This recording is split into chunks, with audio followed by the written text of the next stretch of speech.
I never expected silence to become my greatest advantage. For 8 months, the world had been nothing but darkness, a suffocating, endless void that forced me to rely on voices, footsteps, and instincts. Doctors called it a complication, a rare outcome, something that might improve or might not. Then one morning, everything came back. Not gradually, not gently. I opened my eyes and saw the ceiling. At first, I thought I was dreaming.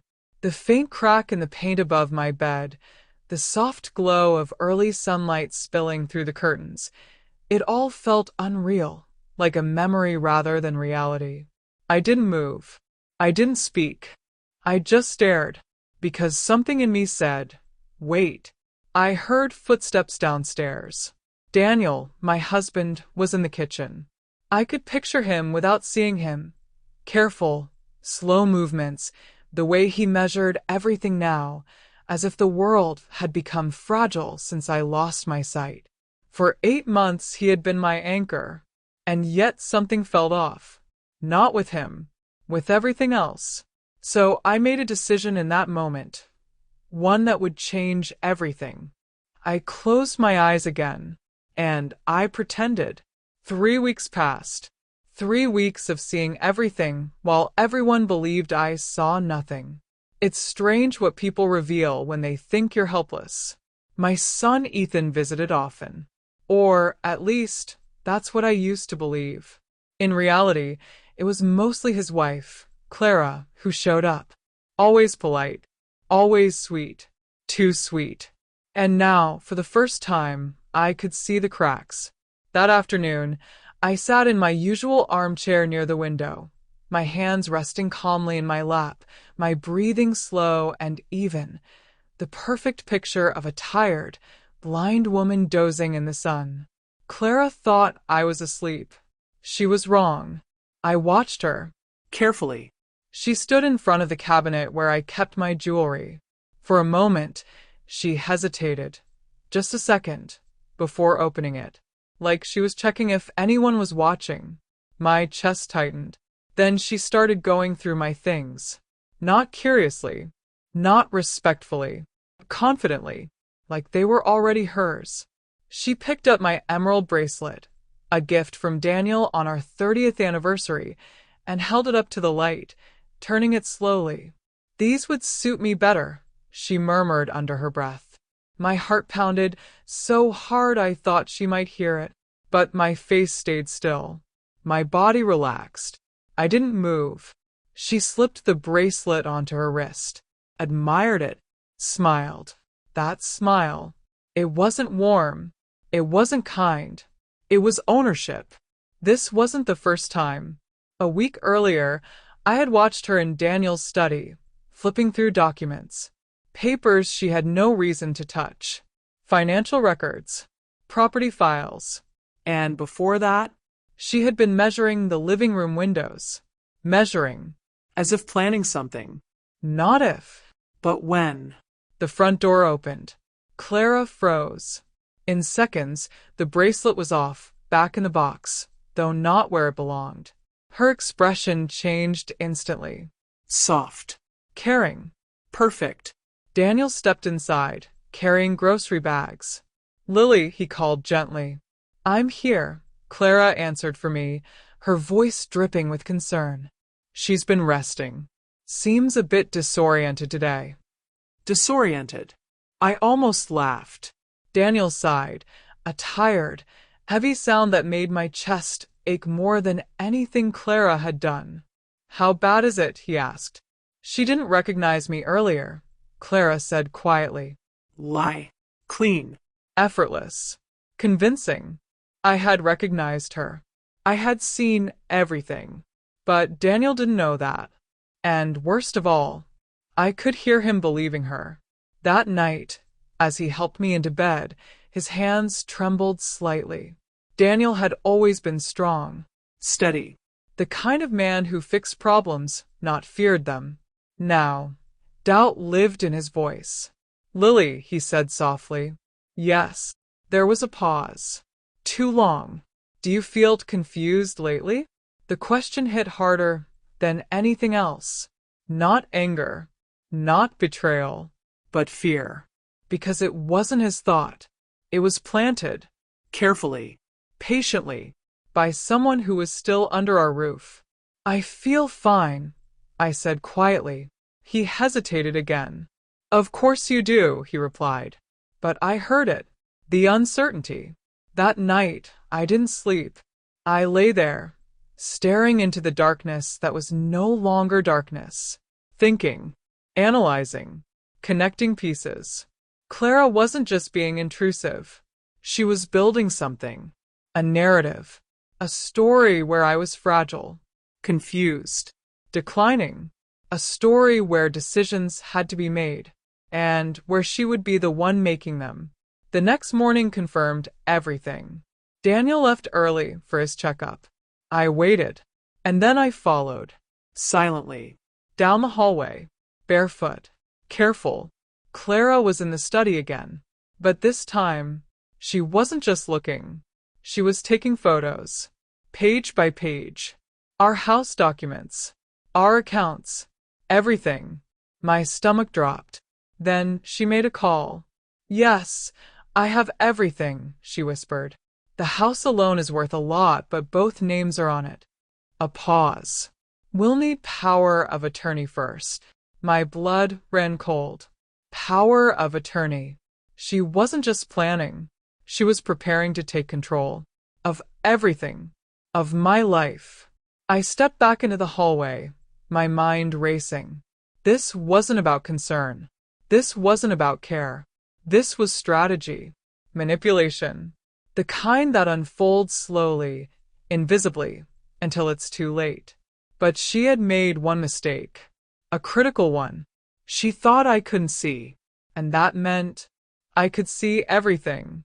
That was the moment I stopped being afraid and started planning. I didn't confront Clara that day. I didn't confront anyone. Instead, I went back to my room, lay down on the bed, and stared at the ceiling, forcing my breathing to slow until it matched the rhythm of someone resting. On the outside, I remained the same fragile woman everyone believed I had become. On the inside, everything had shifted. Fear was still there, but it had changed shape, sharpened into something colder, something focused. Clara thought she was steps ahead of me. She wasn't. But I needed to be careful, because whatever she was planning, she wasn't acting alone. That evening, Ethan came over. I heard his voice before I saw him.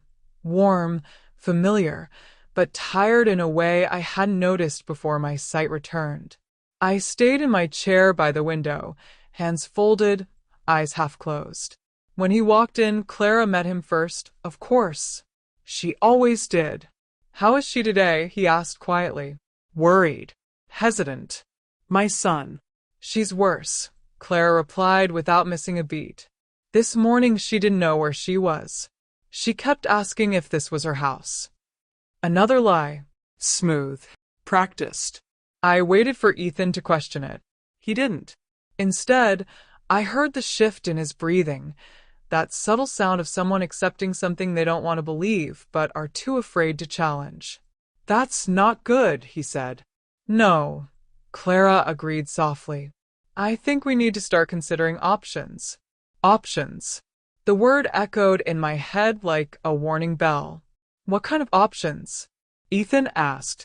The kind that makes sure she's safe, Clara said. Professional care. Somewhere equipped to handle her condition before something happens. Something happens.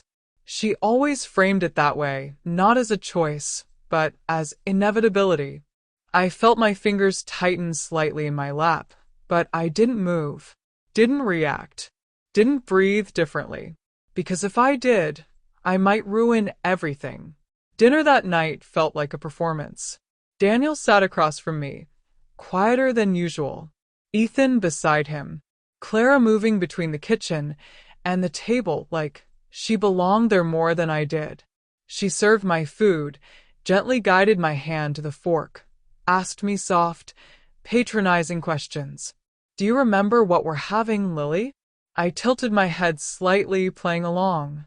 No, I said. Chicken, she replied warmly. Your favorite. It wasn't. It had never been. But Daniel didn't correct her. He just watched me, studied me, and I could see the doubt growing. That hurt more than anything else. Later that night, after Ethan left, I heard them talking again. This time in the kitchen. They thought I was asleep. They were wrong. She's declining faster than I expected, Clara said. Expected. That word stuck with me. Expected. Like this was part of a timeline. A plan. Daniel sighed. I don't know, some days she seems fine. She's masking, Clara replied immediately. It's common. Moments of clarity before a bigger drop. You can't rely on those. Silence followed. Then quieter. I've been researching places, she continued. There's one about an hour away. Private, well-rated. They specialize in cases like hers. Cases. Not people. Cases. Daniel didn't respond right away. And in that silence, I felt something dangerous. Hesitation. The kind that could turn into agreement. I promised her she'd never leave this house, he said finally. And for a moment, relief flickered inside me. But Clara was ready. Promises change when reality changes, she said gently. Keeping her here might not be protecting her, it might be hurting her. I closed my eyes, not because I had to, but because I couldn't stand watching it anymore. The next morning I started preparing. If Clara was building a case against me, then I needed to build one against her. But unlike her, mine would be real. I began with something simple: observation, patterns, timing, behavior. She arrived almost every day around the same time, late morning, after Daniel had settled into his routine. She moved freely through the house, never asking permission anymore. She used her phone constantly, always stepping into quieter rooms when she spoke. And she kept returning to the same places: the study, the cabinet, the hallway closet where we kept older documents. She wasn't just curious. She was gathering, cataloging, planning. On Thursday, I decided to take a risk. Daniel had gone out early again. Clara arrived not long after. I waited, listened, followed. She was in the study just like I expected. This time, I positioned myself closer, just outside the doorway, where I could hear everything clearly without being seen. Her voice was low, urgent. Yes, I've started the process, she said into her phone. But we need to move faster. The husband is hesitating. A pause. I know. That's why we're building documentation. Memory issues, confusion, instability, it all adds up. My chest tightened. Documentation. So she wasn't just lying. She was recording it, creating evidence. Fake evidence. She'll be placed within the month, Clara continued. Once she's in, the rest will be easy. Another pause. Then, yes. Power of attorney comes after. Ethan will sign. He trusts me. I felt something inside me go completely still. Not panic, not fear. Something colder, clearer. Because now I understood everything. She wasn't just manipulating emotions. She was orchestrating control, step by step. First, make me appear unstable. Second, convince my family. Third, move me out. Fourth, take everything. And she was close, closer than anyone realized. I stepped back quietly, returning to my room before she could notice anything. My hands were shaking now, but not from weakness, from restraint, because I wanted to walk in there and expose her. End it, right then. But I couldn't. Not yet. Because if I acted too soon, she could twist it, deny it, turn it against me. And I had seen how effective she was at that. No. I needed more. More proof. More leverage. More truth than she could ever bury. That evening, I sat beside Daniel as he read the newspaper. I turned my head slightly toward him.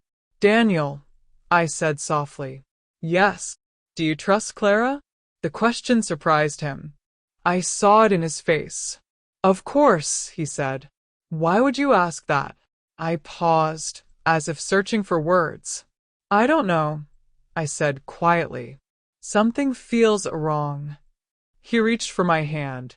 "You're just overwhelmed," he said gently. "Everything's been difficult lately." There was again, not dismissal, but doubt, placed carefully, growing slowly, exactly the way Clara intended. That night, I made another decision. I wasn't going to just observe anymore.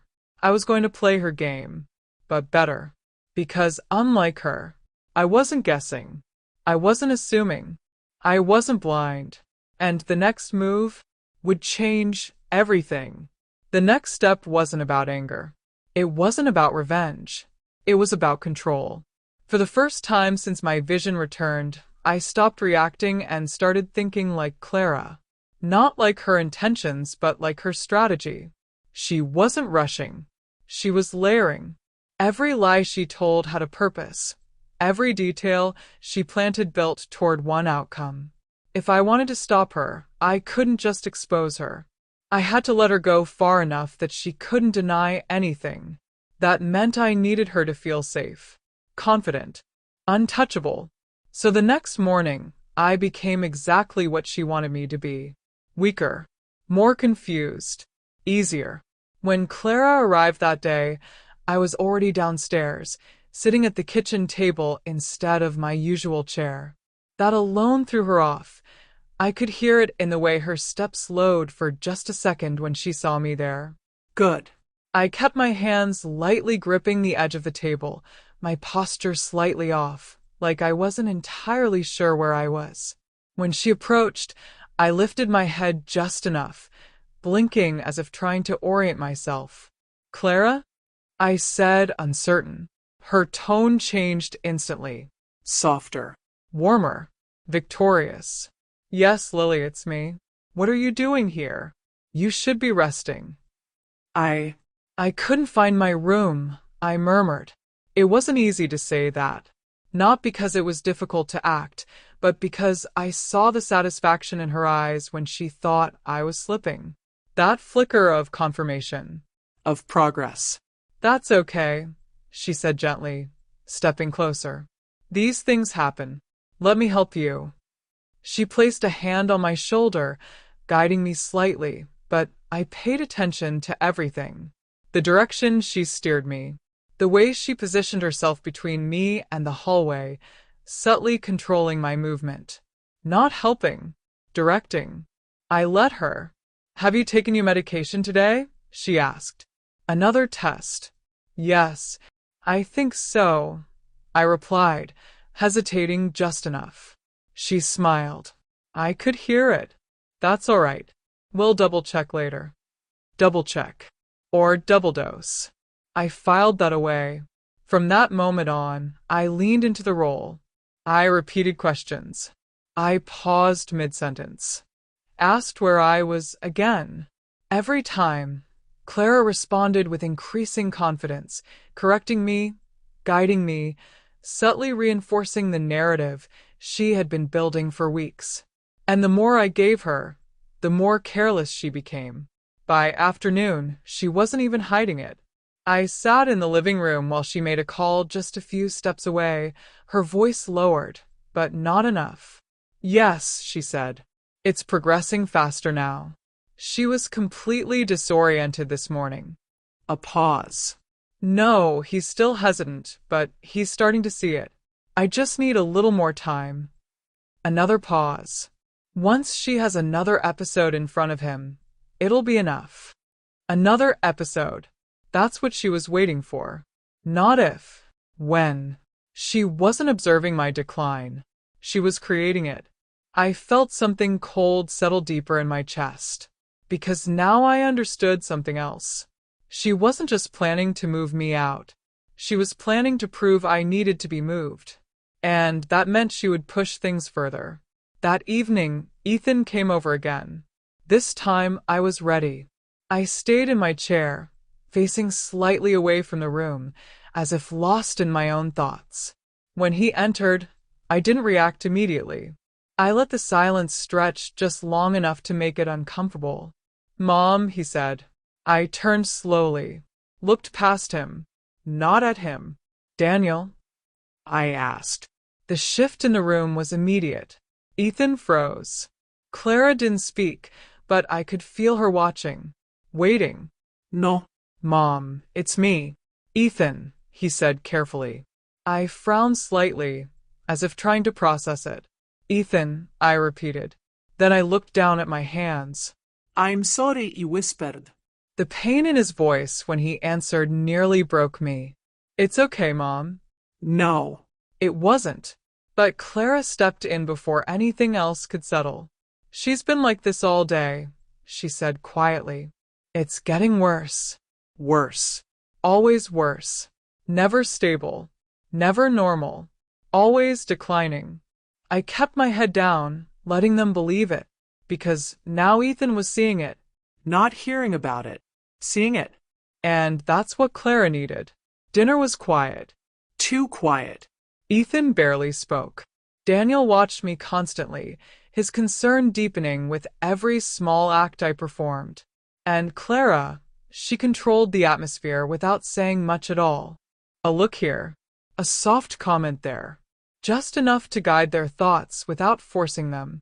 After dinner, Ethan pulled Clara aside. "They thought I couldn't hear. They were wrong. Do you really think she needs to be moved?" he asked. There it was, the question Clara had been waiting for. "I do," she said softly. "And I think we're running out of time." Time for what? What if she hurts herself, Ethan? What if she falls? What if she leaves the house and gets lost? Fear. Layered carefully. What if something happens and we didn't act when we had the chance? Silence. Then, "I'll talk to Dad," Ethan said. And just like that, the next step was in motion. That night, I sat alone in my room, the door slightly open, listening to the quiet of the house. Everything felt heavier now, closer. The timeline Clara had mentioned, it wasn't distant anymore.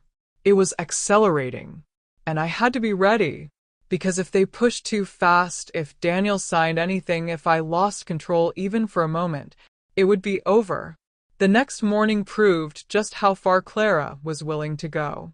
I woke up to voices downstairs. Urgent. Sharp. Unusual. I moved carefully, stepping into the hallway, staying just out of sight. Daniel and Clara were in the kitchen. "I don't think we should rush this," Daniel was saying. "We're not rushing," Clara replied. "We're responding." That's not the same thing. It is when someone's condition is deteriorating this quickly. I could hear the tension in her voice now. Less patience. More pressure. "She didn't recognize Ethan yesterday," Clara continued. "How much more do you need to see?" Daniel didn't answer immediately. And in that pause, I knew something important. He wasn't convinced. Not fully. Not yet. And that was my advantage. But Clara knew it too, which meant she would escalate. I stepped back into my room before they could notice me, my mind racing. Everything was moving faster now. The lies were bigger, the risks higher. And Clara was getting impatient. People like her, they make mistakes when they rush. And I was waiting for exactly that. Clara didn't wait long to make her next move. By Friday, the atmosphere in the house had changed completely. What used to feel like tension hidden beneath polite conversation was now something sharper, more visible, like a crack spreading through glass. No one said it out loud, but everyone felt it. Daniel was quieter than ever. Ethan had started coming more frequently, and Clara had stopped pretending to be patient. She was pushing now, and I let her, because the more she pushed, the more she revealed. That afternoon, she arrived earlier than usual, dressed more formally than I'd ever seen her during these visits. Not casual concern, not relaxed familiarity. This looked intentional, Prepared. like she had somewhere important to be or something important to do. I stayed in the living room, sitting exactly where she expected me to be, hands resting loosely in my lap, gaze unfocused. When she walked in, she didn't even greet me right away. I heard the sound of papers, thick, organized, placed carefully on the table. That was new. Then her voice followed. Lily, how are you feeling today? Soft. Controlled. I turned my head slightly, slower than necessary. I'm tired, I said. Of course you are, she replied. It's been a difficult week. A difficult week. For who? I said nothing. Instead, I tilted my head again, letting confusion settle into my expression. Clara, what day is it? She didn't hesitate. It's Friday, she said gently. I nodded slowly. Friday, I repeated, like I was trying to hold on to it. And in that moment I saw it, the confirmation she needed. The quiet satisfaction in her eyes. Not dramatic, not obvious, but real. She believed she was winning. About an hour later, Ethan arrived. Right on time. Not coincidence. Planned. The moment he stepped inside, Clara's energy shifted. She moved closer to him, her tone lowering, more serious now. Good, you're here, she said. We should talk. Daniel followed shortly after, and within minutes, all of us were in the living room, together, exactly how Clara wanted it. I remained in my seat, slightly turned away, listening, watching, waiting. Daniel, Clara began, her voice calm but firm, I think we've reached a point where we need to make a decision. There it was. No more suggestions. No more gentle hints. A decision. Daniel didn't sit down immediately. He stood near the edge of the room, arms crossed, guarded. What kind of decision? He asked. Clara gestured toward the papers on the table. I've found a facility, she said. A very good one. Private care, specialized staff, secure environment. They're equipped to handle Lily's condition properly. Condition. Always that word. Ethan stepped closer, glancing at the documents. You already looked into all of this? He asked. I had to, Clara replied. Someone needed to. The implication was clear. Someone responsible. Someone practical. Someone willing to do what others wouldn't. I kept my breathing steady, my posture unchanged, because this was the moment everything had been building toward. Daniel finally sat down. Slowly. Reluctantly. I told you, he said, his voice low, I'm not ready to make that kind of decision. Clara didn't argue immediately. Instead, she softened her tone again. Daniel, this isn't about readiness. This is about safety. Safety. Her favorite weapon. She's declining, Clara continued. You've seen it. We all have. Ethan didn't speak, but he didn't disagree either. That silence was dangerous, because silence can become agreement. I decided to move, just slightly, enough to draw attention. Daniel? I said quietly. He turned to me instantly. Yes, Lily? I looked toward him, but not directly at him. I don't feel right, I murmured. It wasn't entirely a lie, because I didn't.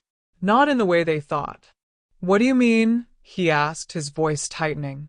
I feel lost, I said, letting the words fall slowly. That did it. I saw it in his face. Fear. Real, undeniable fear. And Clara saw it too. That was all she needed. She's not safe here, Clara said gently, but firmly now.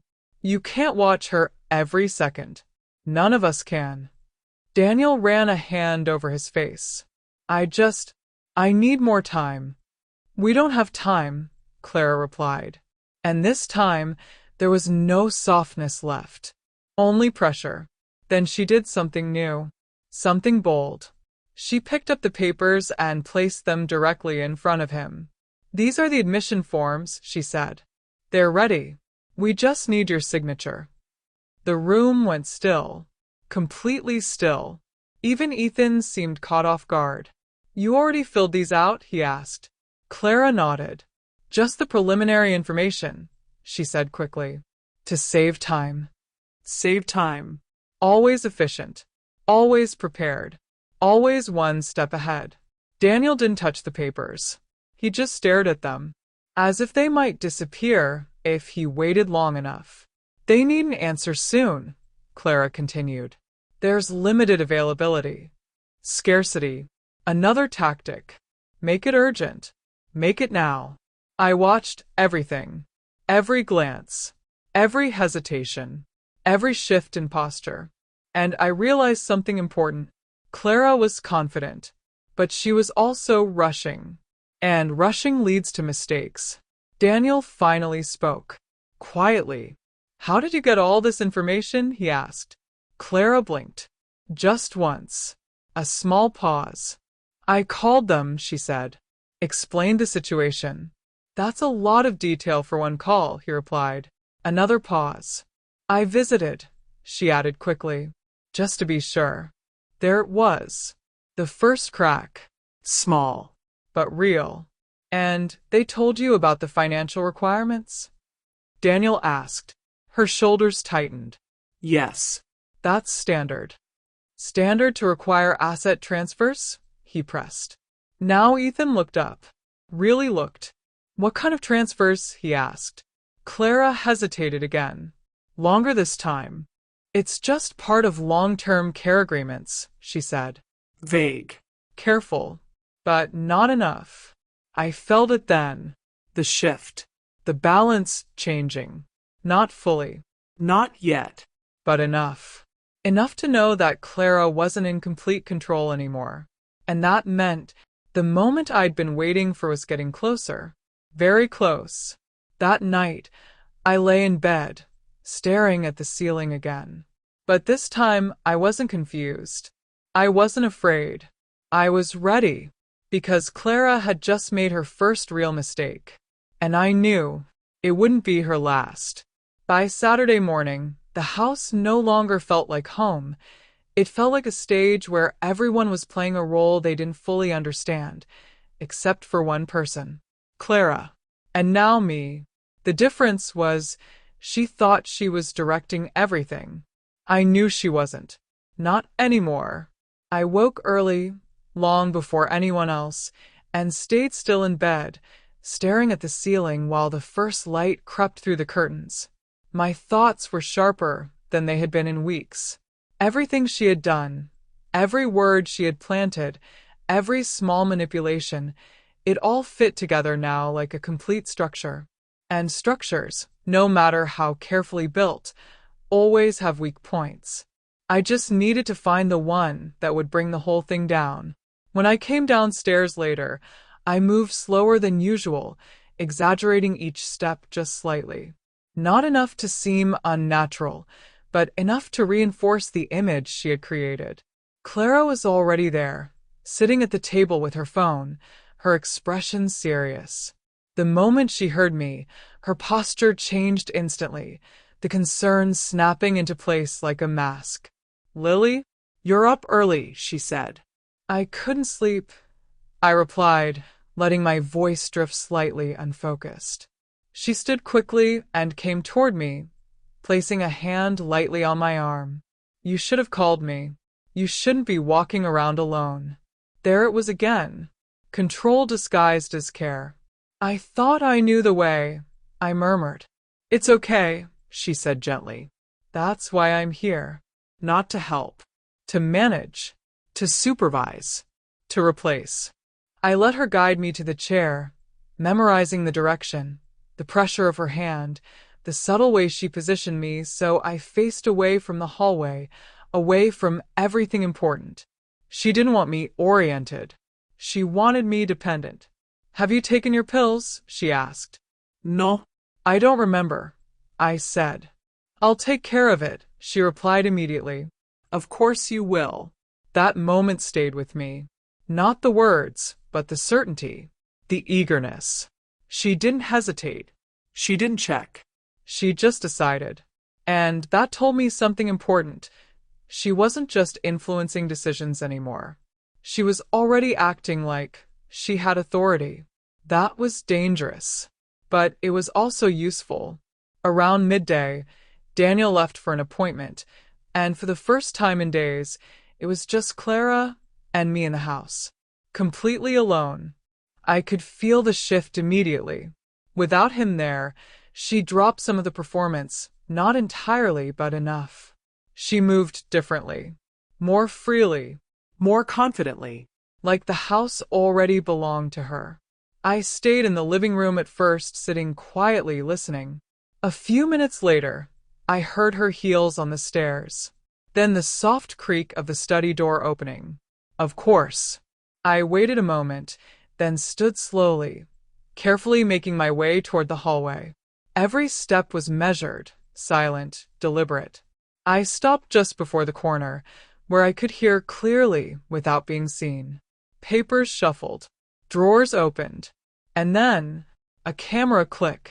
She was taking more photos. "Yeah, I'm inside now," she whispered into her phone. "No, he's not here." My heart slowed instead of racing. That was new, because now I wasn't reacting. I was collecting. "She's getting worse, faster than expected," Clara continued. "Yesterday, she didn't even recognize her own son." A lie repeated becomes truth. At least, that's what she believed. "No, we're close," she said after a pause. He's almost ready to sign. "I pushed him yesterday." Another pause. "Once it's done, everything transfers automatically. The house, the accounts, everything goes under management." Management. Such a clean word for theft. I leaned slightly closer to the wall. "We just need one more incident," she added. "Something clear. Something undeniable." My stomach tightened. One more incident. She wasn't waiting anymore. She was going to create it.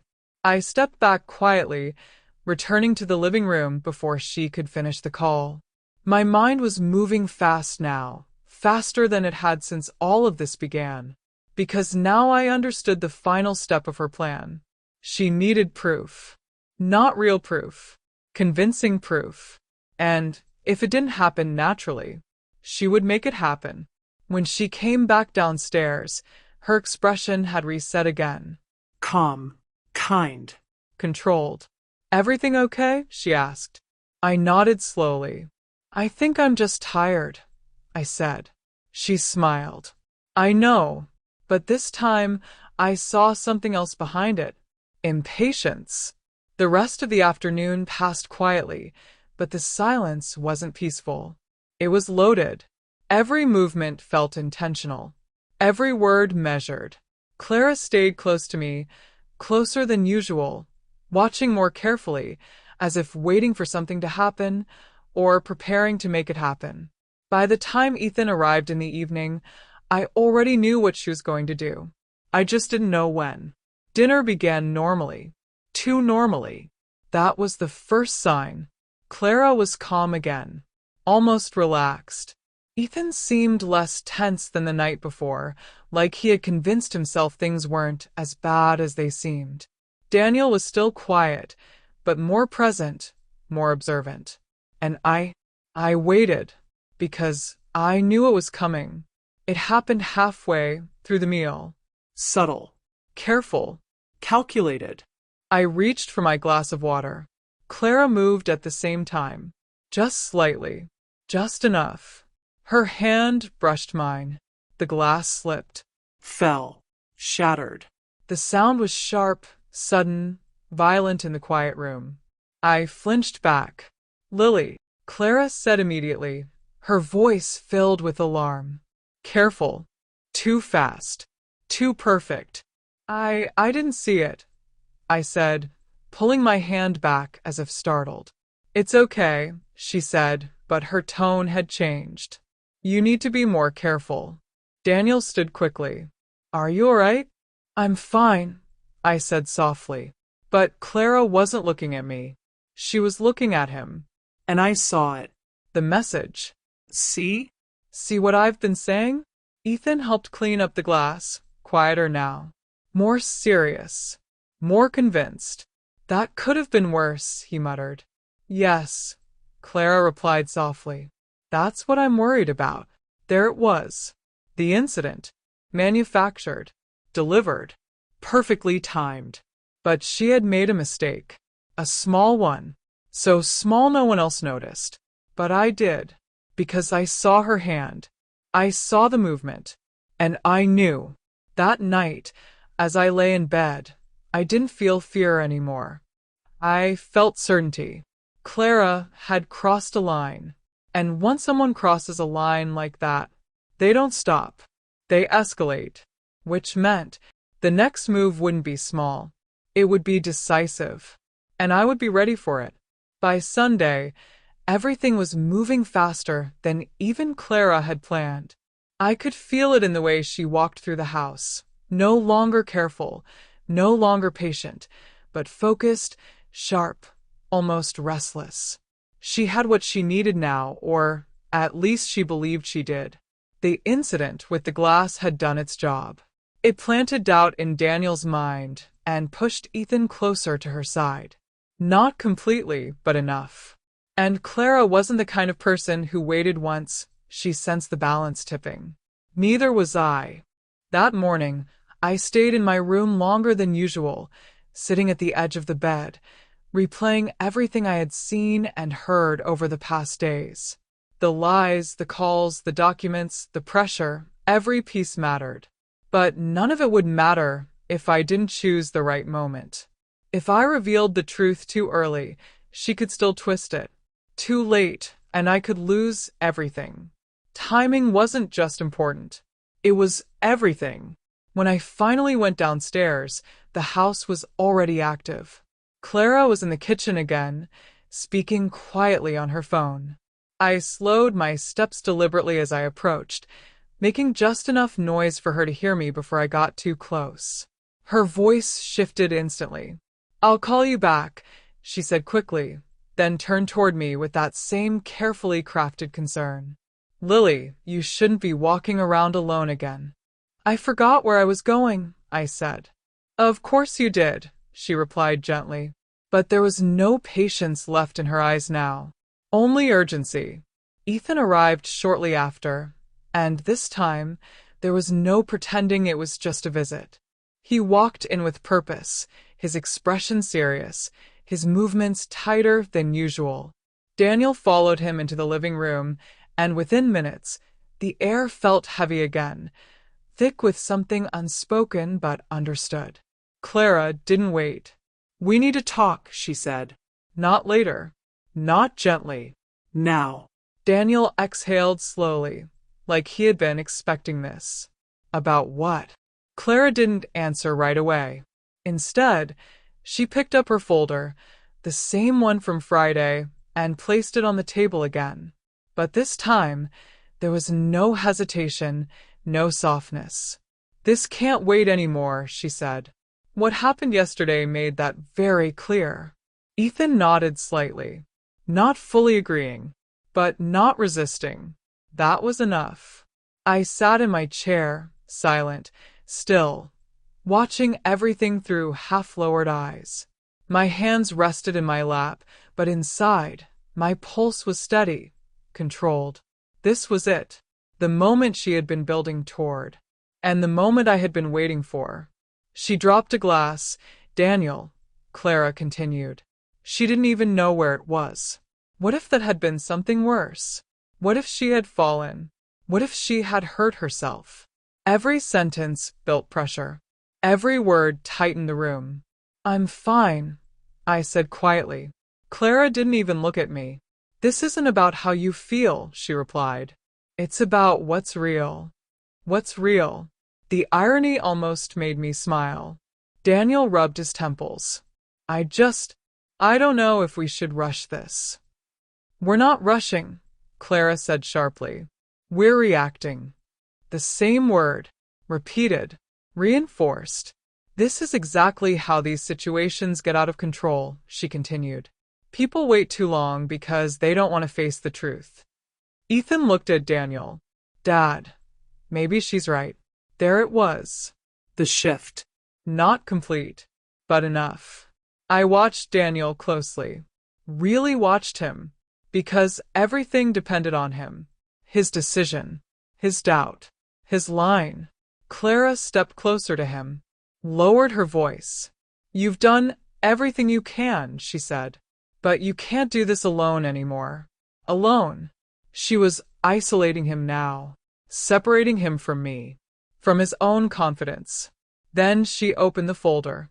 Again. But this time, she pulled out more than just forms. There were printed pages. Notes. Records. I've documented everything, she said. My chest tightened slightly. So she had done it. Dates. Incidents. Patterns. Clara continued. This isn't just my opinion. This is evidence. Evidence. Manufactured. But convincing. She handed the papers to Ethan first. He scanned them quickly, his expression shifting. Confusion. Concern. Acceptance. Then he passed them to Daniel. I couldn't see every word, but I didn't need to, because I knew what they said. Confusion episodes. Memory lapses. Disorientation. Everything she had been feeding them. Now written. Structured. Made official. Daniel read in silence. Too long. Too quiet. And for the first time since this began, I felt something close to danger. Real danger. Because this could work. Daniel, Clara said softly, we can't wait anymore. He didn't respond. Just kept looking at the papers.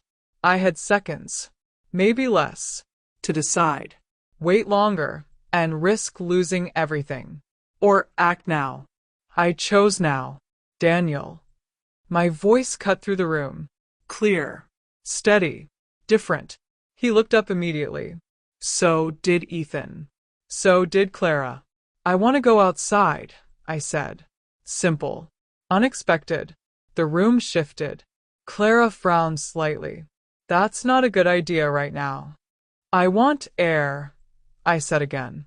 Daniel hesitated, then nodded. All right, he said. I'll help you. Clara stepped forward quickly. No, she shouldn't. I said I'll help her, he repeated, firmer this time. That was new. Very new. He took my hand, and for a moment, everything slowed. Because I realized something. Clara had pushed too hard, and Daniel had felt it. We stepped outside together. The air was cool, quiet, real. For the first time in days, there were no eyes watching me. No performance. No pressure. Just us. Daniel, I said softly. Yes. I turned toward him, and this time, I looked directly at him. Not past him. Not through him. At him. He froze. And in that moment, everything changed. Daniel didn't move. Not at first. His hand was still holding mine, but his grip changed, tightened slightly like his body understood something before his mind did. I kept looking at him, not blinking, not turning away, letting him see it clearly. No hesitación. No confusión. No blindness. Just me. Fully present. Fully aware. Fully seeing. Lily, he said slowly, his voice almost unrecognizable. You're looking at me. I am, I answered. The silence between us stretched, heavy and fragile, like something that could shatter if either of us spoke too quickly. I could see the thoughts racing behind his eyes, the pieces trying to rearrange themselves into something that made sense. How long? He asked.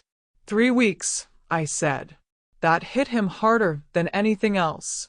I saw it in the way his shoulders dropped slightly, in the way his expression shifted. Not anger. Not yet, but something deeper. Shock? Hurt. Confusion. You could see this whole time? He asked. Yes. And you didn't tell me? There it was. the part one had been dreading. I needed to understand what was happening, I said quietly. I needed to see it for myself. His jaw tightened. You didn't trust me. I didn't trust what was happening around us, I corrected gently. And I didn't know how far it went. He looked away then, just for a second, processing, breathing, trying to ground himself. I let him. I didn't rush him, because I knew this wasn't just about Clara anymore. This was about us, about everything he had been led to believe. She's lying to you, I said finally. He let out a short breath. I'm starting to realize that. Not just lying, I continued. Planning.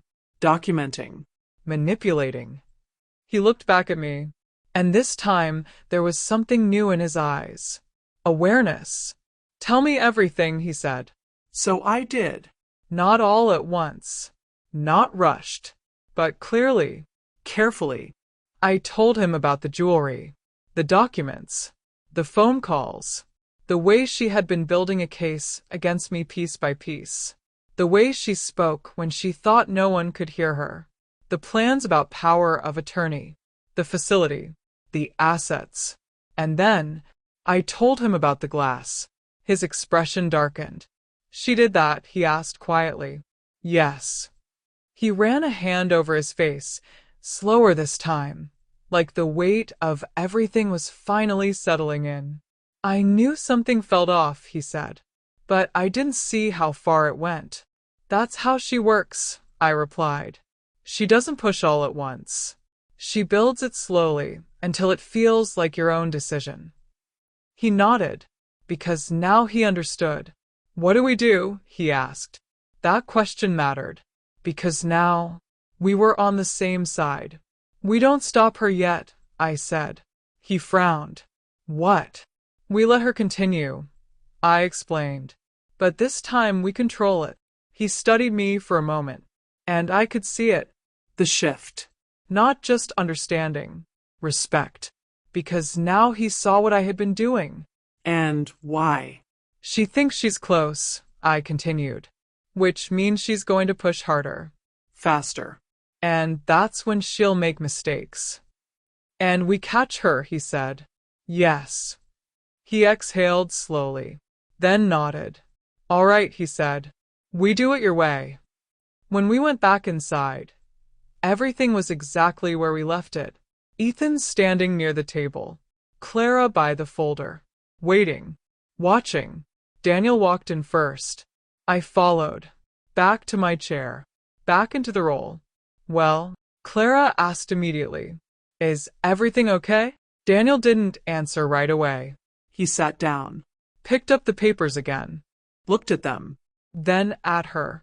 I think you're right, he said. The words landed like a stone. Even I felt it, because he said it well. Too well. Clara blinked, just once, then smiled. Not fully, but enough. I'm glad you see that, she said softly. Ethan let out a breath. Relief. Real relief. Because he wanted this to be right. He needed it to be right. Because she couldn't deny it. Not cleanly. Not anymore.